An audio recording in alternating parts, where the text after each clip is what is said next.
Pourquoi dit-on « pain » dans les expressions françaises? Avec ce mot présent dans de nombreuses expressions, on a donc du pain sur la planche, c'est-à-dire beaucoup de travail. C'est en tout cas le sens qu'on lui connaît de nos jours, mais au XIXe siècle, avoir du pain sur la planche voulait dire qu'on avait assez de réserves de pain. En effet, dès qu'ils le pouvaient, les paysans préparaient beaucoup de pain à l'avance qu'ils disposaient sur des planches fixées en hauteur pour les conserver. Ensuite, le sens de l'expression a évolué pour signifier qu'on avait assez de pain sans avoir besoin de travailler plus, jusqu'au début du XXe siècle où il a pris le sens dans lequel on l'utilise toujours. Le pain, aliment de base, qui est aussi à l'origine de l'expression « ça ne mange pas de pain », autrement dit, ça ne coûte rien. Le pain, qui a longtemps été la dépense la plus importante d'un foyer, si on ne touche pas à cet aliment, notre action n'aura aucune conséquence regrettable. L'expression « je ne mange pas de ce pain-là » a, elle, une toute autre signification.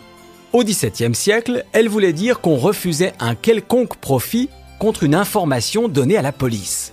Depuis, elle est associée à toute action immorale. Je ne mange pas de ce pain-là, sous-entendu, je ne partage pas mon pain avec des personnes peu recommandables. Le pain, aliment abordable, d'où le sens de l'expression « une bouchée de pain » pour évoquer un coût dérisoire. La bouchée étant le minimum de nourriture nécessaire pour survivre, il est difficile de trouver une plus faible valeur d'échange. Quand on est réduit au pain sec ou au pain et à l'eau, c'est qu'on est puni. Car dans la tradition chrétienne, les moines qui font pénitence, qui se mortifient pour expier leurs péchés, ne se nourrissaient que de pain et d'eau. On disait pain sec depuis le XVIIIe siècle dans le sens pain seul, sans un autre aliment pour l'accompagner. Restons dans la religion avec l'expression « c'est du pain béni », pain donné aux fidèles lors d'une messe pour le sens premier, mais qui au sens figuré est devenu synonyme d'aubaine ou d'opportunité qui tombe à pic.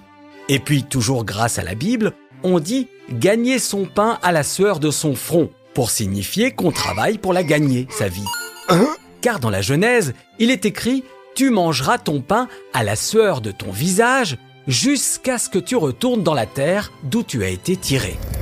Le pain est la récompense du labeur accompli, autrement dit, c'est en travaillant que tu peux te nourrir. Au début du XVIIe siècle, on disait « ôter le pain de la main » quand on privait quelqu'un du nécessaire. Cette expression s'est ensuite transformée au XIXe siècle en « ôter le pain de la bouche » tant cet aliment était la denrée de première nécessité. Le pain blanc, synonyme de pain de qualité depuis le Moyen-Âge, où les plus pauvres se contentaient d'un pain fait d'une farine non raffinée à la couleur grisâtre. Les plus riches pouvaient profiter, eux, d'une farine blanche, débarrassée de ses impuretés, et c'est ainsi qu'est née l'expression « manger son pain blanc le premier » pour dire qu'on débute par le meilleur, sans se soucier du reste. Ainsi, les pauvres se jetaient sur le pain blanc par gourmandise pour ensuite se rabattre sur le pain noir. D'où l'expression « manger son pain noir » devenue synonyme de désagrément ou d'adversité.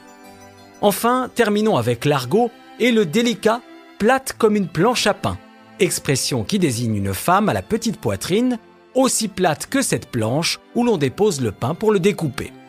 Pour en savoir plus sur l'expression « long comme un jour sans pain », je vous invite à écouter l'épisode consacré au mot jour. À bientôt.